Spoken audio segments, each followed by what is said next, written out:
Growing up, my grandfather, Richard, was the heart of our family.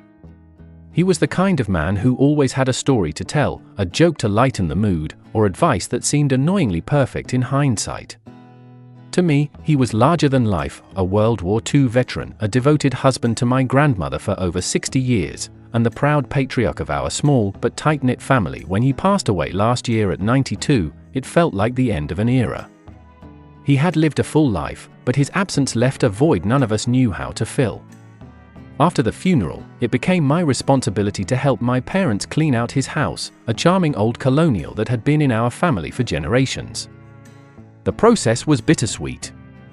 Every drawer and shelf held memories, old photo albums, my grandmother's recipe books, and countless trinkets from his travels. On the third day of sorting through his belongings, I found myself in his study, a room I'd always found intimidating as a kid.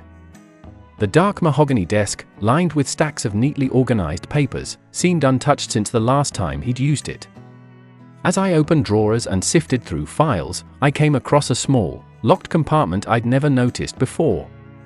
The key was taped to the underside of the desk, and curiosity got the better of me. Inside was a single envelope, yellowed with age, addressed to my grandfather in an unfamiliar handwriting. The postmark was dated 1974, from a small town in Oregon.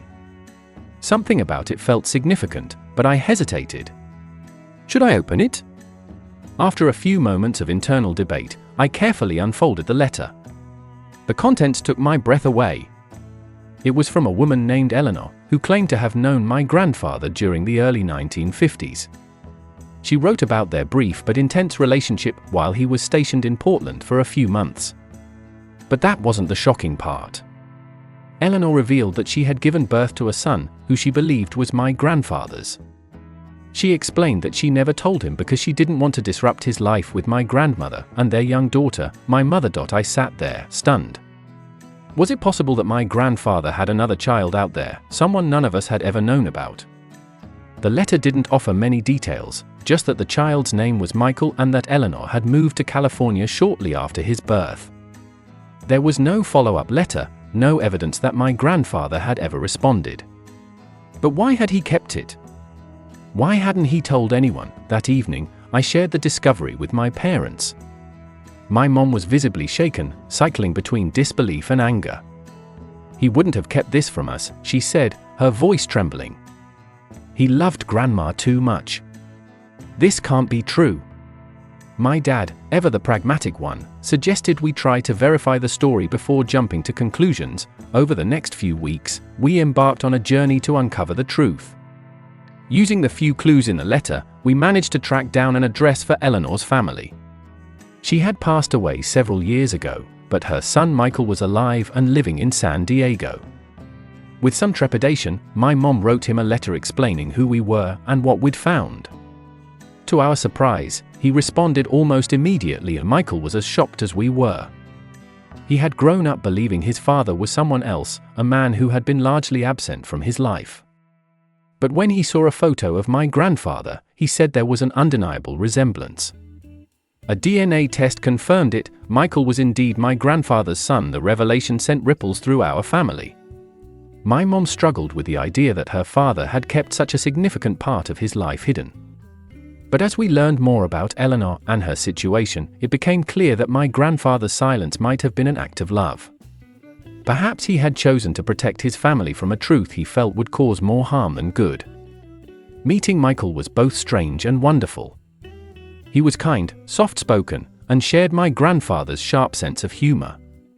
Over time, he became a part of our family, attending holidays and sharing stories about his own life.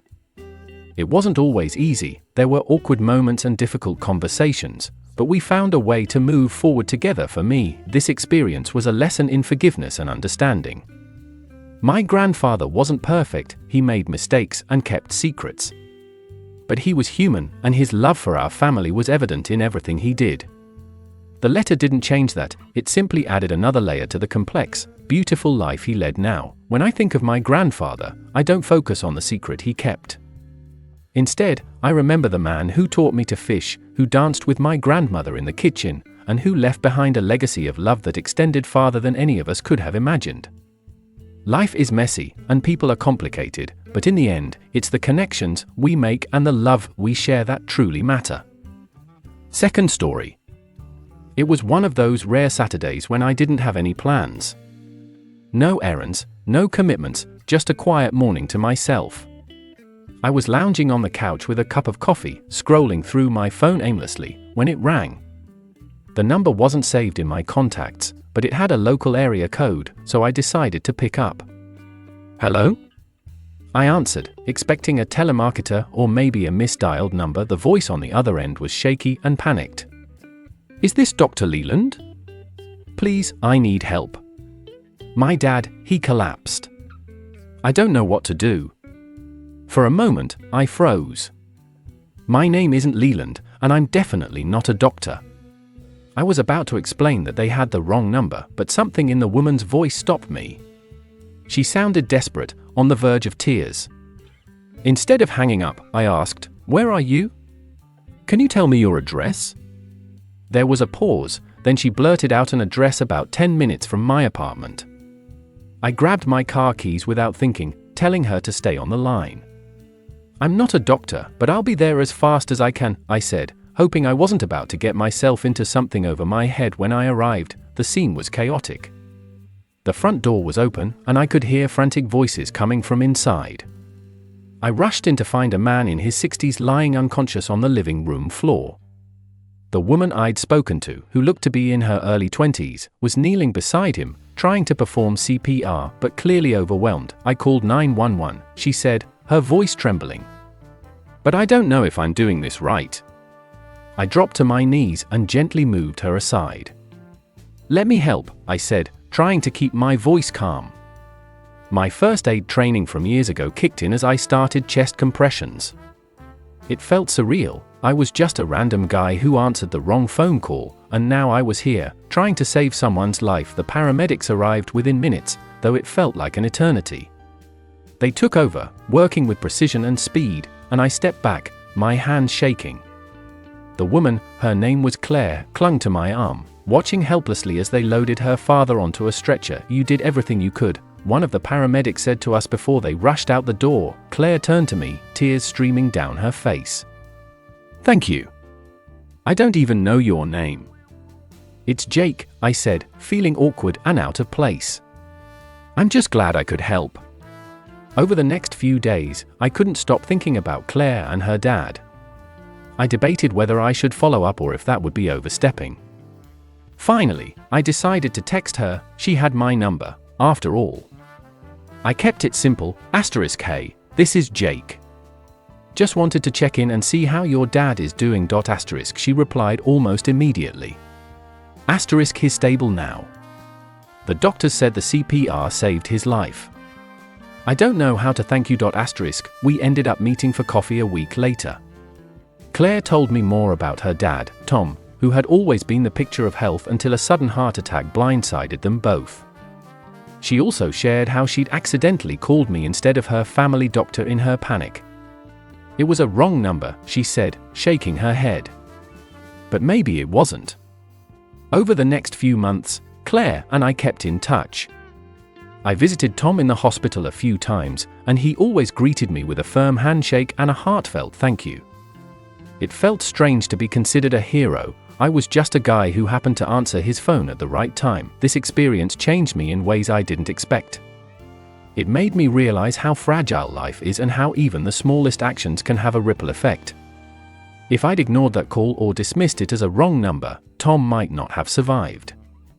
It's a humbling thought, one that stuck with me ever since. Looking back, I still can't believe how that ordinary Saturday unfolded. What started as a lazy morning turned into a day I'll never forget. Sometimes, life throws us into situations we're not prepared for, but those moments can bring out the best in us. And sometimes, a wrong number can lead to exactly the right place. Third story. My name is Daniel, and I was never one to take risks. I prided myself on living an organized, predictable life. My job as a financial analyst at a large corporate firm, my quiet apartment in the city, and my evening routine were all part of the stable existence I had worked so hard to maintain. but there was always something missing, something that gnawed at me from the inside, like a puzzle I couldn't solve. It all began one afternoon in late October. I had just wrapped up an exhausting week at work and was looking forward to the weekend, planning to catch up on sleep and maybe watch a few movies. It was a typical Friday, and everything seemed as ordinary as ever, but then, my phone buzzed. It was a message from my childhood friend, Claire. We hadn't spoken much in recent years, but every few months, she'd pop up with a quick text or call. I'd always respond, but it was never more than a friendly check-in. This message, however, was different. She asked me if I wanted to join her on a backpacking trip in the mountains. At first, I laughed at the absurdity of it. Backpacking? Me? I could barely stand the idea of a weekend camping trip, let alone a multi-day hike through the wilderness, but the message didn't stop there. Claire had mentioned that she'd booked everything already, the permits, the campsites, the gear. The only thing left was for me to say yes. My first instinct was to decline. I was comfortable in my routine, and the thought of trekking through rough terrain was the last thing I wanted to do. Yet, something about her message stirred something inside of me. I thought about all the times I'd let opportunities slip by because of my fear of stepping outside my comfort zone. I'd never been the adventurous type, but the thought of saying yes, of doing something completely out of character, felt oddly thrilling. I took a deep breath and typed back, okay, I'm in. What followed was a whirlwind of preparation. Claire had been planning this trip for months, and I was playing catch-up. I was given a list of supplies to buy, maps to study, and fitness routines to follow. I was nervous, terrified, about the upcoming trip. I had no experience in the wild. I wasn't in great shape, and I definitely wasn't prepared for what awaited me. But the more I thought about it, the more I realized that this trip wasn't just about hiking or climbing mountains. It was about overcoming the mountain inside of me the day of the trip arrived. I drove to the meeting point, where Claire was already waiting. She greeted me with her usual infectious enthusiasm, but I could see the slight concern in her eyes. She knew I wasn't exactly a seasoned outdoorsman. "Are you sure you're ready for this?" she asked. I smiled, but the truth was, I had no idea. "I'll make it work." The first few hours of the hike were a blur of sweat, exhaustion, and self-doubt. The trail was steeper than I had anticipated, and the weight of the backpack seemed unbearable. My legs burned with every step, and I found myself questioning my decision. Why had I agreed to this? What had I gotten myself into? But Claire was a trooper. She encouraged me to keep going, offering words of support when I needed them. It wasn't easy, but I forced myself to push forward. The physical discomfort began to fade as I focused on the rhythm of my steps, the sound of my breath, and the beauty of the forest around me. By the time we reached our first campsite, I felt a strange sense of accomplishment. The sunset over the mountains was unlike anything I had ever seen. As I sat around the campfire with Claire, listening to the crackling of the flames, I realized that this trip had already changed something inside me. The mountain I had feared for so long wasn't just the one we had climbed that day, it was the mountain of fear I'd been carrying inside of me for years. The next few days were filled with more challenges, steep climbs, heavy rains, and long, exhausting stretches of trail. There were moments when I thought I couldn't go on, but with Claire by my side, I kept pushing forward. It wasn't just the physical challenge that tested me, it was the mental and emotional strain. I had to confront my own fears, my own limitations, and the parts of me that I had buried under layers of routine and comfort. On the fourth day, we reached the summit of the highest peak in the range. The view was breathtaking. For the first time in years, I felt truly alive. I stood at the top of that mountain, feeling the wind in my hair, the sun on my face, and the world spread out below me, and I knew something profound had shifted. I had taken a leap of faith, not just in saying yes to the trip, but in trusting myself. When we returned to civilization, I was a different person. I had discovered a strength within myself that I never knew existed. The trip had been about more than just the mountains, it had been about overcoming the mountains inside me, the self-doubt, the fear of failure, the comfort of staying in my shell. A few weeks later, I found myself signing up for a weekend yoga retreat, then a few months after that, I went for a solo trip to the coast. My life was no longer defined by routine and predictability. I was taking chances, embracing uncertainty, and stepping out of my comfort zone in ways I never thought possible. I'm still not an extreme adventurer, and I don't seek out danger for the sake of it. But I've learned that the greatest rewards come from doing the things that scare you. If I hadn't made that impulsive decision to join Claire on that backpacking trip, I would have continued living a life where fear dictated my choices.